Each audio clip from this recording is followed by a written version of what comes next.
আধিপত্যবাদ আর ফ্যাসিবাদকে জাতি কখনো বরদাস্ত করবে না মন্তব্য করেছেন বিরোধী দলের নেতা ও জামায়াতের আমির ডাক্তার শফিকুর রহমান।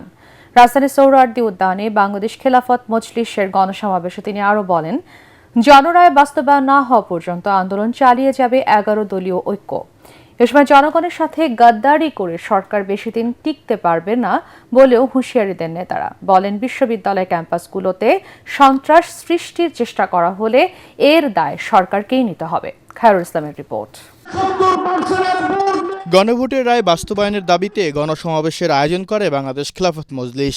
শুক্রবার বা জুমার রাজধানীর এই সমাবেশে যোগ দিতে সারা দেশ থেকে নেতাকর্মীরা আসেন সোহরাওয়ার্দী উদ্যানে। একই মঞ্চে আসেন 11 দলীয় ঐক্যের শীর্ষ নেতারা।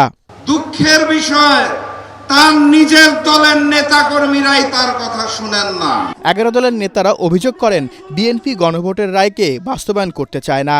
নেতারা হুঁশিয়ারি দিয়ে বলেন, জনগণের প্রত্যাশিত জুলাই সনদ বাস্তবায়ন না হলে আরেকটি গণঅভ্যুত্থান হবে। যারা গণভোটের পক্ষে ভোট চেয়েছে, আজকে তারা ক্ষমতায় এসে গণভোটকে হারাম অবৈধ বলতেছে। মূলত বিএনপির জন্ম যেই গণভোটের মধ্য দিয়ে, আপনারা তো নিজেদের জন্মকেই অস্বীকার করছেন। যারা শহীদদের সাথে গাদ্দারি করবে, শহীদদের সাথে যারা প্রতারণা করবে, তারা ধুলার সাথে মিশে যাবে।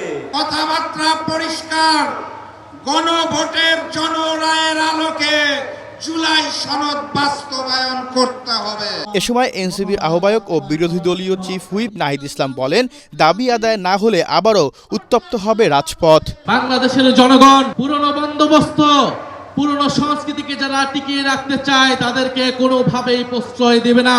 যদি সময় মতো দাবি আদায় না হয়, সংসদ এবং রাজপথ একাকার হয়ে যাবে।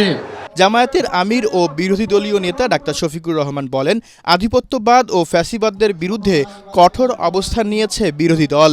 সরকার জাতির সাথে বিশ্বাসঘাতকতা করছে বলে অভিযোগ তার। আমাদের যে যুব সমাজ, যে শ্রমিক সমাজ, যে কৃষক সমাজ, আপামর জনগণ, এমনকি 4 বছরের শিশু জীবন দিয়ে আমাদেরকে ঋণী করে গিয়েছে। আমরা তাদেরকে কথা দিচ্ছি, আমরা তোমাদের সাথে বেঈমানি করব না, জীবন দেব, অন্যায়ের কাছে মাথা নত করব না। তোমাদের স্বপ্ন বাস্তবায়নে আমরা অবিচল সামনে এগিয়ে যাব ইনশাআল্লাহ। সভাপতির বক্তব্যে বাংলাদেশ খেলাফত মজলিসের আমির মাওলানা মামুনুল হক নতুন কর্মসূচির ঘোষণা দেন। বলেন, জুলাইকে অস্বীকার করার সুযোগ নেই। ঢাকা বিশ্ববিদ্যালয় সহ বিভিন্ন শিক্ষাঙ্গনগুলোতে অস্ত্রের ঝঞ্ঝনানি শুরু করেছেন।